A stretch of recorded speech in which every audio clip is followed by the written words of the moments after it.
Hey everyone, I am Aryan Jagushte, and today's video is a great resource for those who want to learn about robotics or else those who are into robotics engineering in 2024.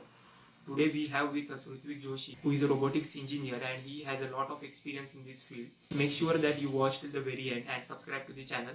So let's start with today's podcast.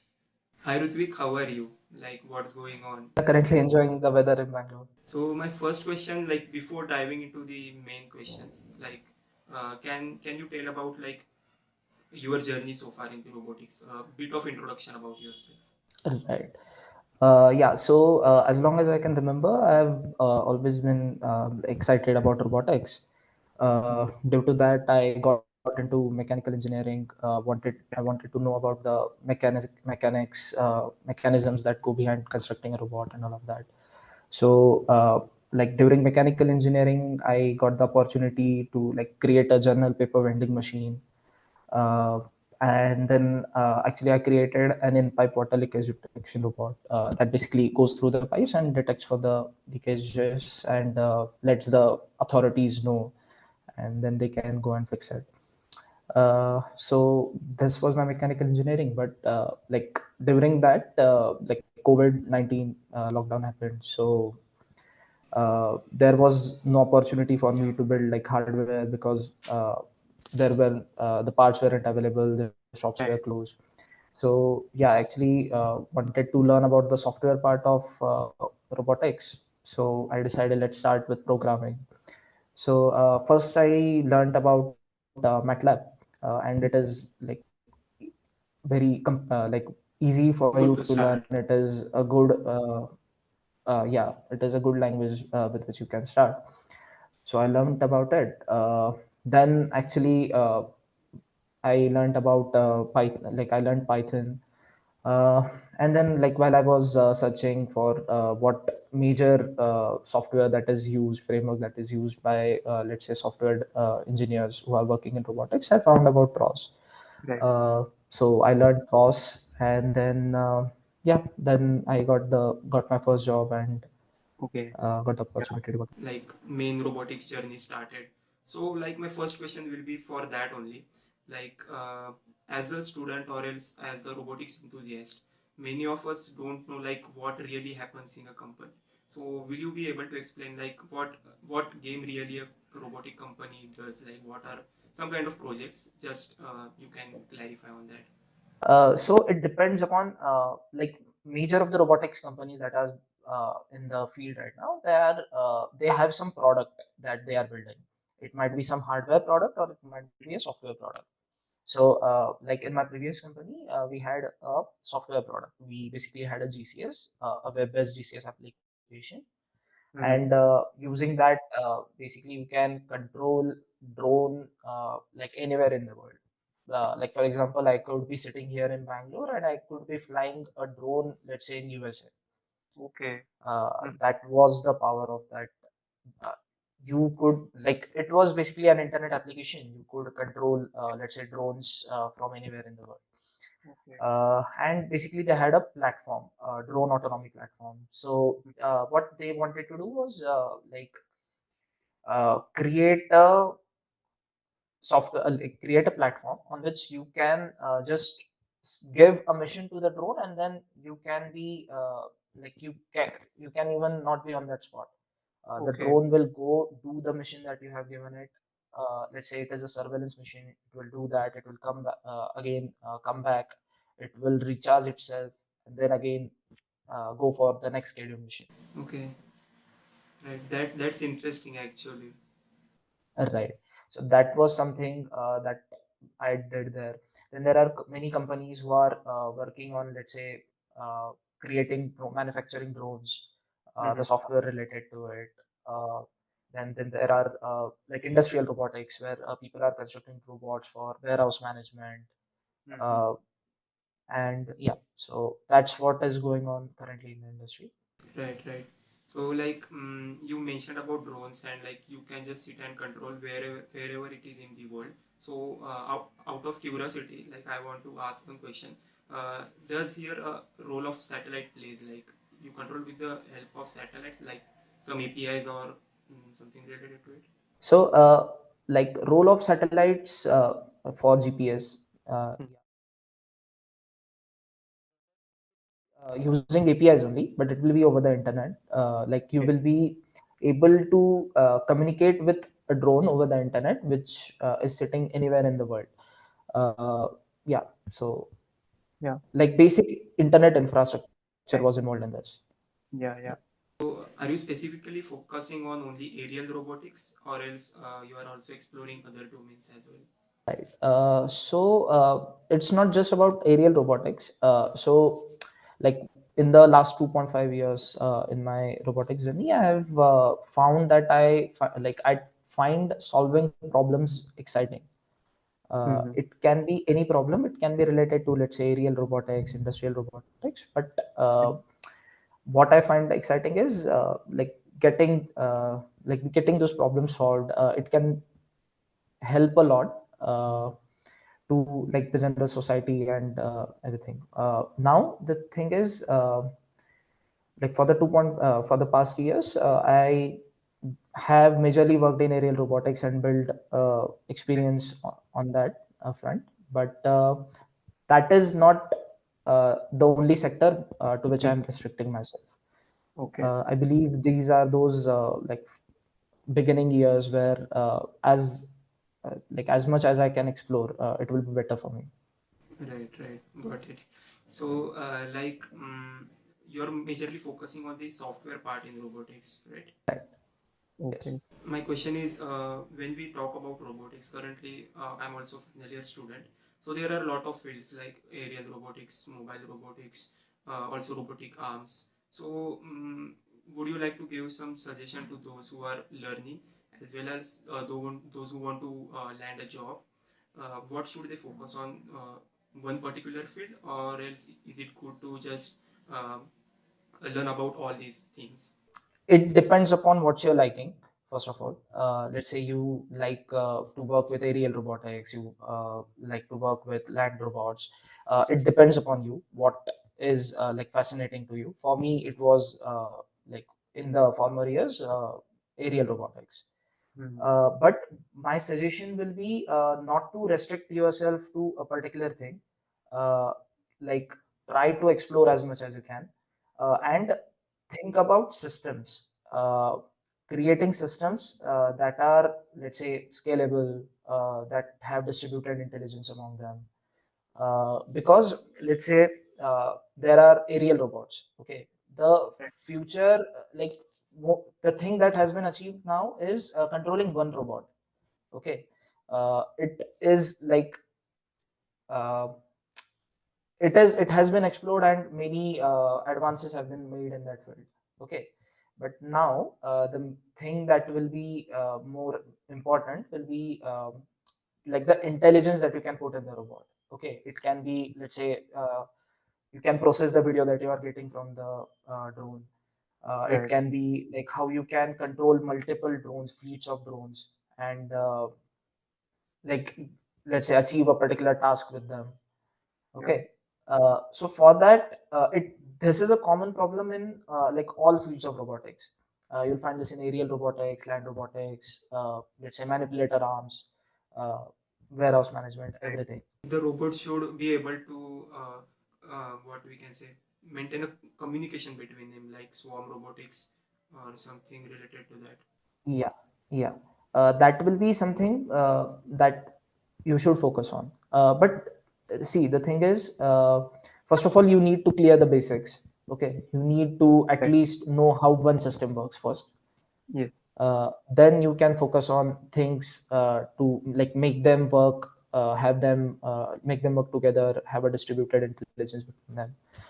That is like the next problem for someone to tackle. First, you need to develop that knowledge about that one particular robot. It is very much important to cover the basics of robotics and then learn the measures you want to get, like you are interested in. Okay, so you did your mechanical engineering, like bachelor's in mechanical engineering. So was it difficult for you to switch the field into the robotics, or mechanical engineering built a base for you? Like I believe. any branch of engineering basically trains you, like helps you to learn anything new that you want to learn. Okay. Right. So like for me the transition was not that much difficult. Obviously it took a lot of efforts, it took a lot of time. Mm. Fortunately I did the things, I took the decisions that actually helped me, like added some positive value. For Right. example, during that COVID period that I told you, learning programming languages actually helped me a lot. When I look back at that point, to that point, I believe that like it helped me a lot in my journey. It helped me to like grow exponentially. uh, but like that choice actually added value. Okay. Yeah. So what I did was simple. So for me it was like, I want to learn some programming languages. What are, let's say, the popular robotics programming languages in robotics? So I found Python, CPP. Okay. CPP was like a little too advanced at that point for me, because I didn't have, let's say, much programming experience, Right. right? I wanted to learn something basic, build the foundation, and then start like building upon it. Okay. So Python was like an easy language for me. I learned the basics. Obviously, like when I say it was an easy language, it was learning the syntax was easy, using it was easy. Yeah. When you like work a lot on a programming languages, you start to learn about the problems that are associated with, let's say, that programming language. For example, in Python, I now know why people sometimes would prefer CPP over Python. Okay. Because I can see that there are these problems associated with it. Okay. While it has, let's say, certain advantages in certain like certain problems, Yeah. there might be some, it might be disadvantages in certain like in solving certain problems. Right. So build that foundation, and then, like, since I had that foundation, I was able to transit, like, get a job easily. And there's one tip that I like, many people have problems finding jobs, right? Mhm. So there is one tip that I will give you, that I've found very helpful for me. So what I did, like, there were hundreds of things, like robotics has hundreds of things for Right. me to learn, and you have like limited amount of time, right? So Right. what you want to learn. So for my company, like Flightbase, I went to their like web page. I found Mm. like careers page, and I found what exactly are the requirements, the job responsibilities, and all of that. Okay. So I just found that they wanted me to learn, let's say, Python. They wanted me to learn CPP. They wanted me to learn ROS. Then there were, let's say, path planning algorithms and something like that, right? So that basically gave me a list. Okay. Yeah. Like, out of those 100 things, these are the first 10 things that I have to learn. Right. Right. Okay. Got. Based upon, like, I researched about the company a lot. I was seeing their videos. I was following them on LinkedIn. I was following them like properly. I was so I saw the product that they are building, and I found it exciting. I found that like it is something that will help me grow, as well as I can, let's say, try to contribute to it. Right. Okay. Right. So I found the company good. I found what responsibilities are they have, and what kind of requirements they have. I made that like a checklist for me, and I just started taking one, like one at a time. Right. I learned all of those things, and then I just applied, and like it worked for me. Yeah, so basically, like while applying for a job in robotics, we should also see like if like our skills are compatible with the job postings as well, like the requirements of the company also. Right, right. Right, like the demand and supply rule. See, robotics is kind of evolving right now, right? There are no, like, let's say, fixed stack, software stack. Right. There might be people who are using, let's say, a different language altogether, Mm. and they are getting their applications worked. For like when I worked in Flightbase, like there was a software stack that didn't involve ROS at all. It was purely Python based. Okay. uh, and the communication was done over, let's say, MQTT and all of that. Okay. Mhm. So uh, these are the things that will be very specific to, let's say, a company. And Mm. when a company actually posts about a job, it is their duty, and like most of the times they put the correct responsibilities that a person will be playing when they join the company and the requirements that they have.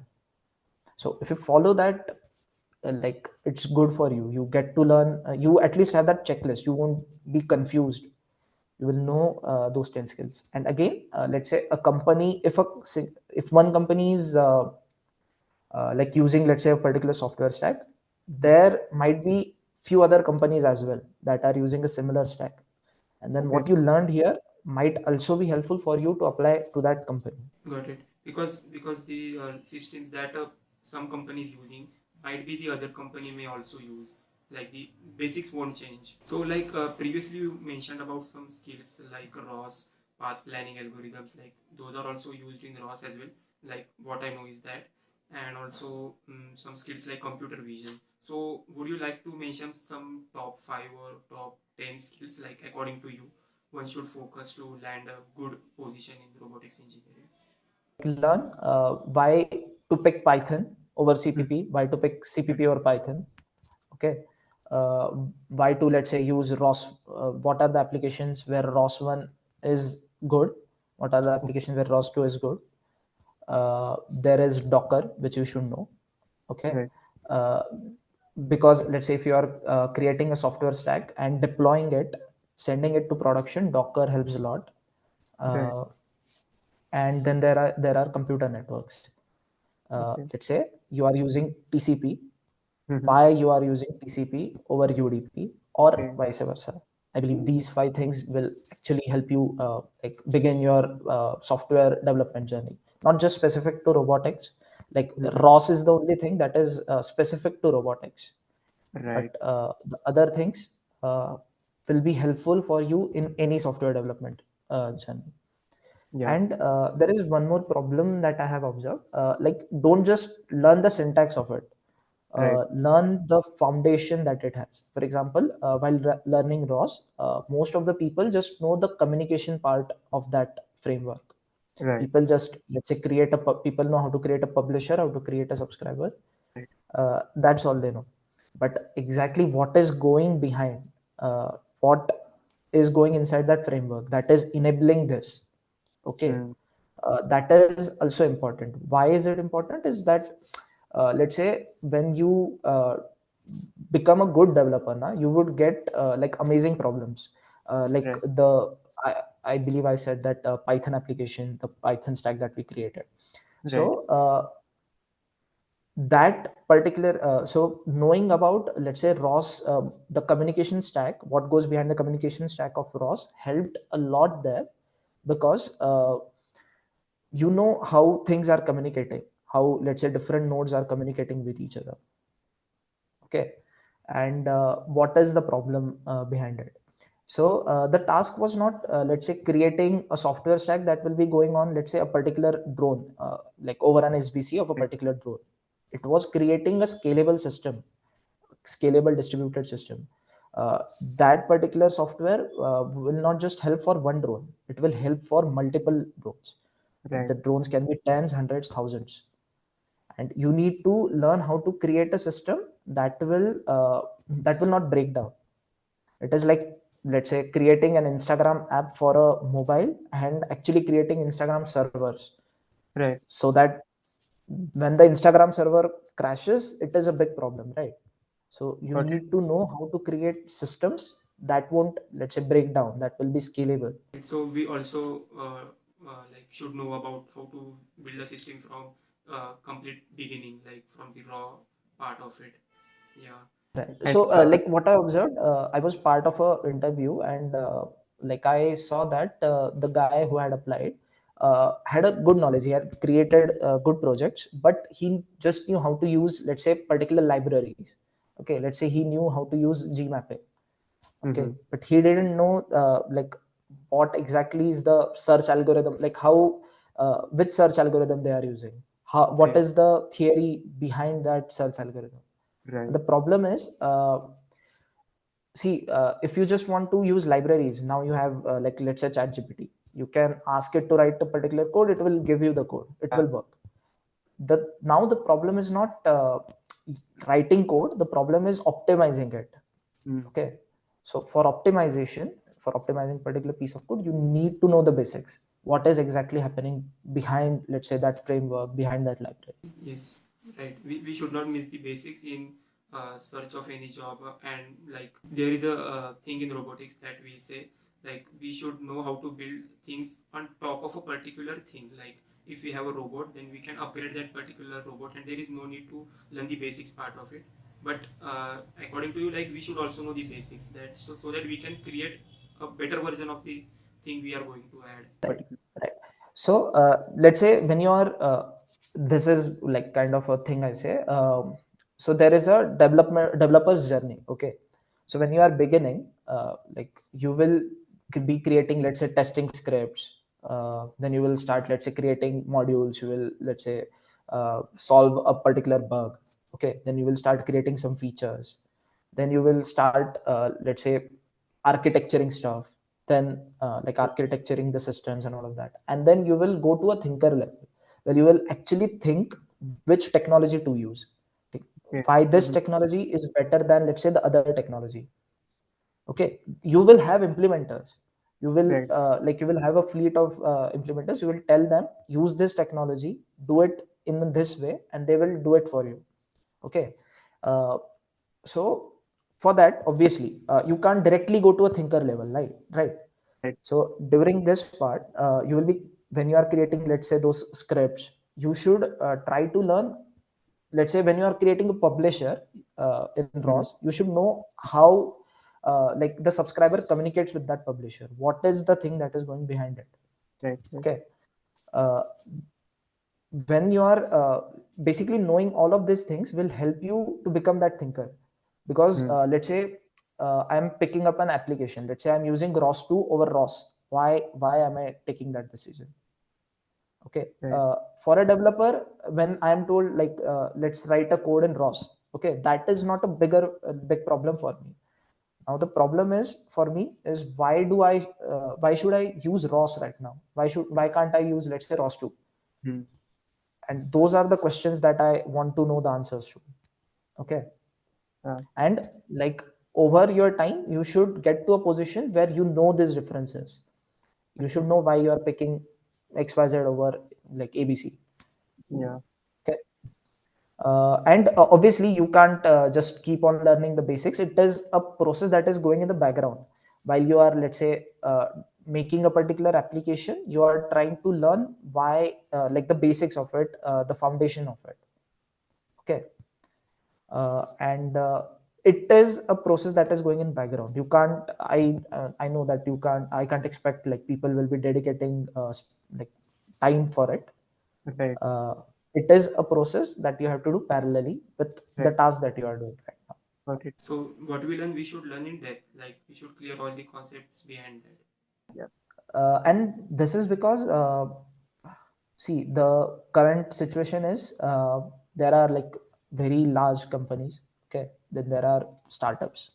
Okay, we Right. don't have, let's say, companies in the middle. Okay, and due to that, there are, let's say, not many job opportunities. Like, you have infinite opportunities in, let's say, IT industry.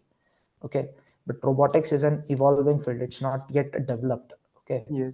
so there is a job deficit, and for that you need very good skills so that you can land that particular job. Right. Okay, so what will help you is that particular difference, knowing, not just knowing the library, knowing what are the things that are going behind, like, that library.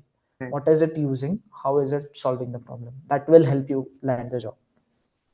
So, like my next question is about masters. Like many of us say that we should pursue masters to get a good job or else to know better about robotics. But what do you think about, like, should we go with masters or else skills are only just needed in the companies to get a good job? So it depends upon what exactly you are doing masters for. Okay, Mm. so let's say if you find a skill deficit, like you have a skill deficit and you want to improve on that, masters might be good for you. Mm-hmm. Okay, uh, Obviously it helps to have, let's say, a MS degree in your resume, because that actually gives you access to, let's say, interviews. But Okay. if you don't have the skills, the knowledge, you won't be able to clear that interview. Right. So I'll say, in case of masters, focus on learning. Okay, it is just like you are learning and gaining practical experience from it, and don't focus on the degree of it. That, Mm. let's say, degree is kind of it is not something you should strive for. It is extra thing that you get. Okay, the main focus for you should be focusing on getting knowledge, equipping yourself with the knowledge, the know-how of how things are working around you. Mm. And then degree is just a secondary outcome. It shouldn't be the primary thing. Okay. Right. uh, and again, then you have multiple options in masters, like you can pursue a masters offline. You can go there, you can do it online as well. Okay. uh, but again, the reason should be very clear to you. Okay, Mm. for Right. example, let's say if you are pursuing an online degree, like right now I'm pursuing an online MS.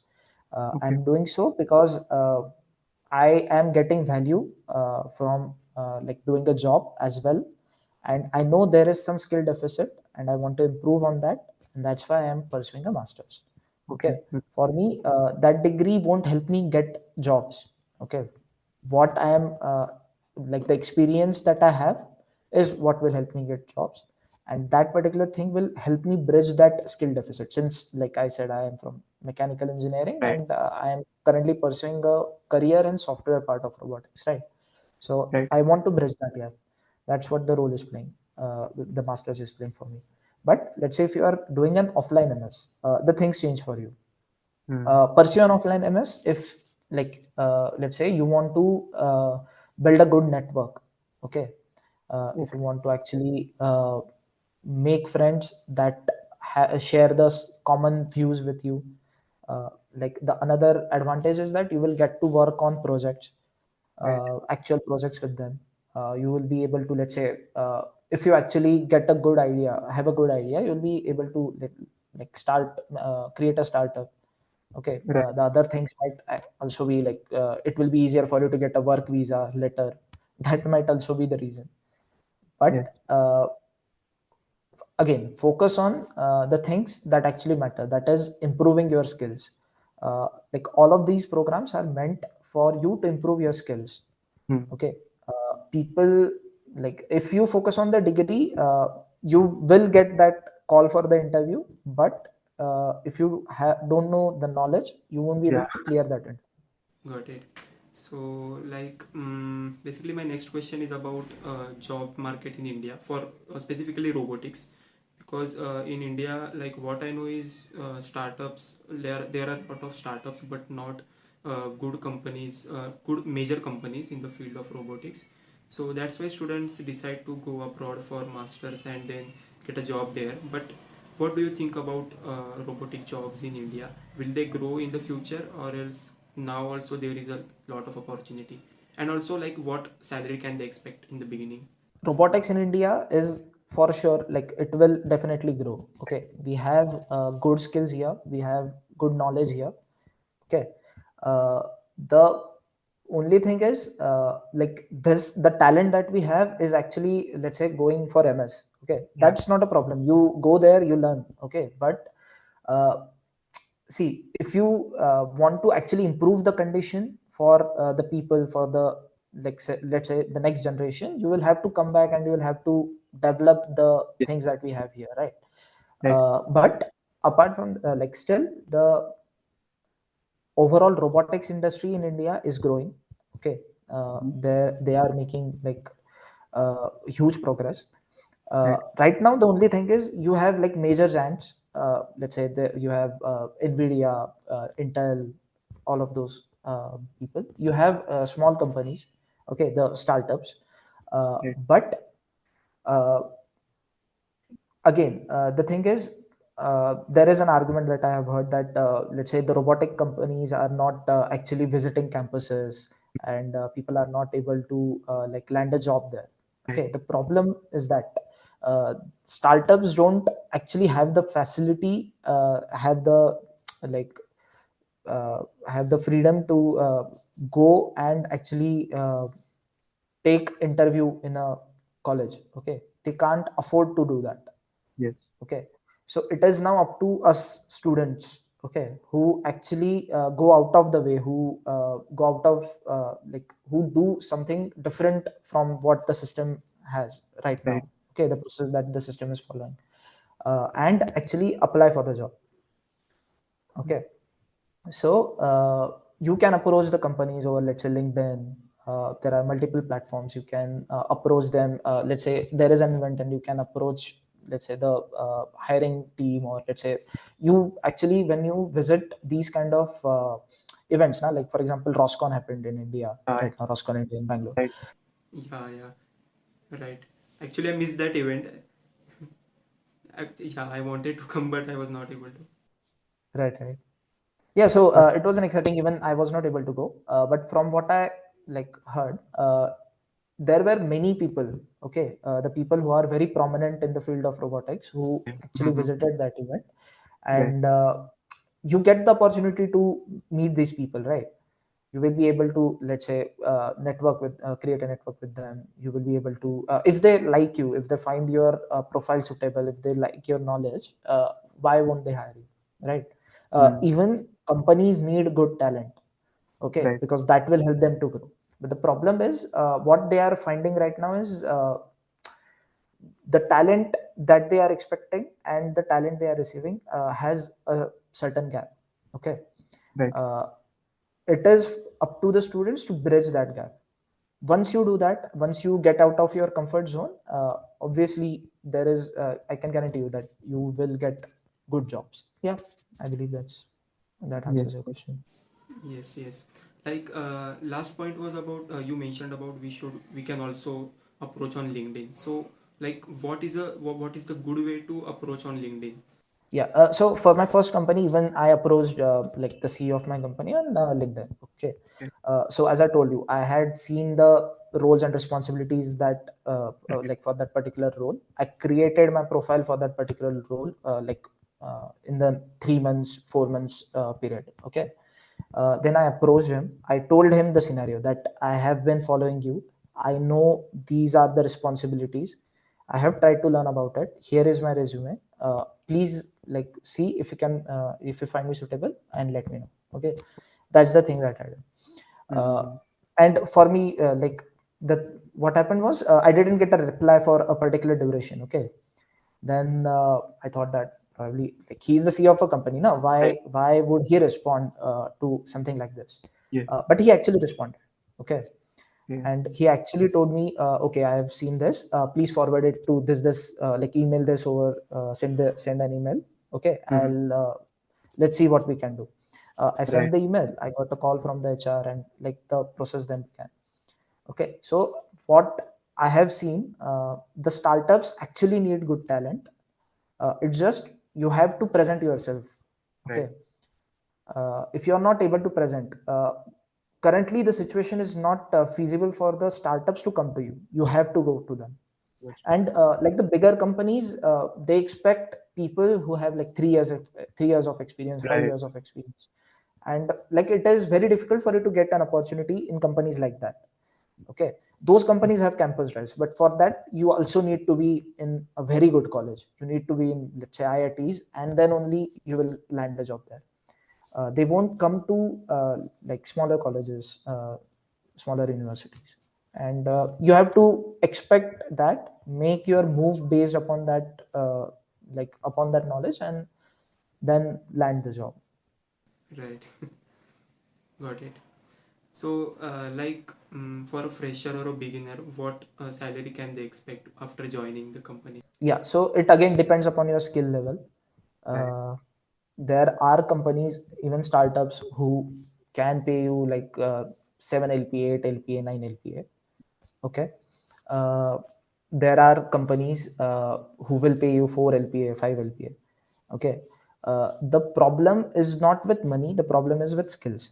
Okay, Mm. if you have created some like great projects in your like bachelor's, okay, or like in your education journey, Yes. and those projects are actually relevant to them, okay, they will pay you good salary. Even startups will pay you good salary.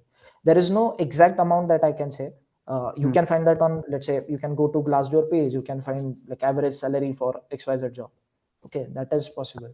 But what I will say is, if you have that, let's say, if you are privileged enough, okay, If you are worthy enough to get that job, or else proper skill set.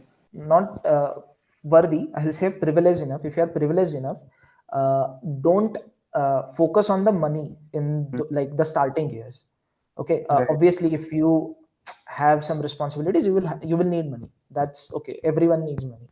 But Right. focus on developing your knowledge first. Okay, so if there is a company who has good prospects, they have a good product, you have a good opportunity to learn, I will say, be ready to do it in, let's say, like less salary. Okay, Yeah. but Got. again, there you have to like do a continuous introspection. Okay, you should know what I am worth. Okay, Mm. how to develop that skill is again, like knowing the market, knowing the situations in other companies, hiring process in other companies, like that's how you can build that knowledge. But like for introspection, you should introspect, like if this is my skill level, okay, this is what I can expect. Right. Okay, so when you are joining a company, you should know like how much I have grown. For that you need to introspect daily. You need to know like the improvements that you have made. Okay, yeah, so again, focus on the knowledge in those starting years. Okay, the knowledge that you build in those years, now the struggles, the sacrifices that you make actually give a lot of returns. Right. Don't look for a job that is too easy for you. So do you know that there is a flow graph? Okay, I am not sure exactly what are the exist, but there is a challenge level and then there is your skill level. Okay, so if the challenge level matches your skill level, you are in a state of flow. If it is too challenging and you don't have the skill nor the capacity to build the skill, you will burn out. If the Right. challenge is too easy and you have like too much skill, you will get bored. Right. Okay, so you should always be in a state where like you can achieve that flow state. Okay, Yes. so again, to answer your question, like the money part of it, you can find it on Glassdoor. Okay, but it will be like a recommendation. Don't just go and follow the money. You might get good money at a, let's say, bigger company, but you won't get to learn there. Right. I know people who had great salaries, who were working like giants of companies, but Right. they didn't learn in those former years, and then it becomes kind of unexplainable after a certain time. Let's say if you have 10 years of experience, okay, Right. 15 years of experience, but there is some guy who has, let's say, 1 year of experience and he knows, let's say, XYZ thing better than you. Again, Right. if it is one particular thing, that's okay. But if he knows in general more than you, then that is a problem, right? You will be passing out like in your 20s, right? So Right. till your 30s, give yourself time and develop skills as much as you can, because Right. the foundation that you will lay in these former years will like work like miracles for you afterwards. And like also we should think of the longer picture, like not should we should not think about the short term goals, but also focus on the long term goals, like keep on learning and just getting the new things and keep learning as much as possible to get the like bigger opportunities. Yeah. And there is one more thing, like don't restrict yourself to one or the other thing. The Mm-hmm. problem is currently, even like we are just starting, right? Right. We are not sure, we cannot be sure that this is what exactly what I want to do. Okay, you might like that, but because that is the only thing that you have explored till now. Okay, focus on exploring. Obviously it takes time. You will have to dedicate time for it. You will have to work on it apart from the things that you are doing. But it's okay. Currently if you are creating value, creating knowledge at the expense of time, it is okay. Okay, right now you are not privileged enough to, let's say, have a like a lot of time. You should have very less time, because that you are investing time in some learning something. There will come a day when you will have so much knowledge that now time is valuable. Okay, your time is valuable. Your time is the commodity. Right now your knowledge is the commodity.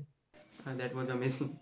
So, like, if you want to learn about robotics in more detail or else in more depth, so what books or like what courses would you like to recommend for beginners as well as those who are intermediate in robotics as well? Like, Right. So for courses, I'll say there is a course on like AI for robotics on Udacity. It was created by Sebastian Thrun. It is a good course. You will get to like learn the basics of filters. Uh, you will know like the control systems about PID and all of that in that course. Okay, it basically starts teaching you how to create autonomous vehicles, but it is beyond that. Okay, you will get to learn search algorithms, all of it. That then I will say, so if you are beginning with ROS, okay, I found uh, the construct courses on like ROS in 5 days, ROS navigation in 5 days. Okay, those courses are also good. I have like even I had done that in my starting years. Books, I will say, so there is this book that I have, AI artificial intelligence, a modern approach. It is a quite huge of a book, right. but it is a good book if you are starting with AI. Okay, and again, learn about computer networks. uh, it will also like help you a lot. For that as well, you have like the courses on YouTube. And if you are looking for the learning like the mechanics of robotics, then MIT has very good courses about it. You can just search MIT courses robotics on Google, and you will find a list of them, and like you can watch them. So yeah, those are good things. Like in your case, like you can also visit my LinkedIn profile. Like I had done some courses. You might like those. Some of them are good, but see, the thing is, I'll tell you one thing about courses. Doing courses, find courses that actually have a particular, let's say, system set for them. Okay, for example, if you are just doing an XYZ course and you are not able to like get practical value from it, if you are learning something and you cannot apply it somewhere, okay, you will forget about it. Okay, so find things that have a course structure, structured courses, like for example ROS in 5 days. Okay, they have a very structured course. You will get to learn from it. You will actually get to apply it. It won't be just like what you are watching videos and you are not applying it anywhere. Okay, so find these kind of courses. You will find like a lot of courses which actually have a practical, let's say they help you create a project. They have a guided project built in their courses, so you can learn from those. Like don't just spend time thinking that you are creating value when actually you are not. So basically, now we are at the end of the podcast. But like, what are the current challenges as well as what advice would you like to give to students? Like in robotics, the trends get changed as the technology advances. So, what do you think about it? How we should keep learning about that? See, as robotics is an evolving field, you don't have processes like defined processes. This is for the robotics like in the entire world, but in India, it we don't have like the mechanisms, the processes, like we don't have even have the foundation. Like countries like China has the foundation. Okay, for us, Right. because they, why do they have foundation? Because they have, let's say they have been manufacturing things Right. for a long duration. So now if a person wants to start a manufacturing company, it is very easy for him because he has a lot of models in front of him. Okay, in India it will be difficult. Okay, so these are the kind of challenges that are there. How to tackle those challenges is like by developing your skills and actually using your knowledge for the betterment and creation of these processes. Right. uh, so what you want is your knowledge not to just add value to your life, right? Like at least that's what I think. My knowledge should help like the society. Okay, Mm. so if you think it in that way, you will try to create those processes. Okay, so like it is like our duty, the students that are passing right now, or like let's say 5 years, who are 5 years ahead of us and all of those, Right. we have that responsibility to create those systems to solve problems so that the next generation will be able to solve better problems. The problems like you just mentioned, right? In robotics, that you build upon things, right? So Right. if I should be the one who is creating, let's say, a foundation, a process, so that the other person can work over it. Right. He doesn't have to, let's say, build that same process again. Yeah. Okay, so that's our duty. Like how we should keep working on the changes in robotics, like it is a evolving field, it keeps on changing, the trends change, new technologies and that part. So for that, you can again you can visit multiple companies. You can see their like the roles that they have. Okay, Right. the requirements that they have. So that's how you can keep up with the market. You can discuss with people and all of that. But I will say that is actually a good thing that this is a evolving field. Okay. So like people like you and me actually get to define processes. Okay, Mm-hmm. it might seem a lot to you, like when you are let's say when you are in college, it might seem a lot, like we will be defining processes and how to do that, we don't know how to do that. Okay, but if we actually focus on that, you will get to like you will get to be, let's say, Steve Jobs of robotics. Okay, Right. why would you get to be that? Because you will be setting a trend, you will be setting a process. Okay, Right. so think of it in that way. There is uncertainty in this field. Like this field will grow, that's for sure. But the uncertainty is you might get the results for your hard work a little later in life. Okay, but I'm pretty sure that if we do that hard work and we set those processes, the returns that you will get will be exponential. Okay, and that is kind of exciting to me, that I have the opportunity to set the processes. Mm. Like Right. I will be a trendsetter for a particular field. That is a huge thing for me. Right. So if everyone shares that like common goal, like we will be able to develop this field. Yeah, and the nation also will grow faster, like if we build the foundation for the, like for next 50 years or 40 years, that will be also helpful for the next students. The session was really insightful, and thank you, Rutvik, for giving us answers, and I am like sure that it will help a lot of students. And also if you have any questions, any doubts, suggestions, then you can reach out to Rutvik, and also follow his page on LinkedIn, and also you can like ask in the comments, and I will be in touch with Rutvik as well, because I'm also currently learning robotics. So yeah, that's why. Sure. And like all the best to you, all of the students that will be watching this videos. Uh, yeah, like as he said, you can approach me, you can discuss it with me. I'm available for that. Right. And don't worry, we will create a great future.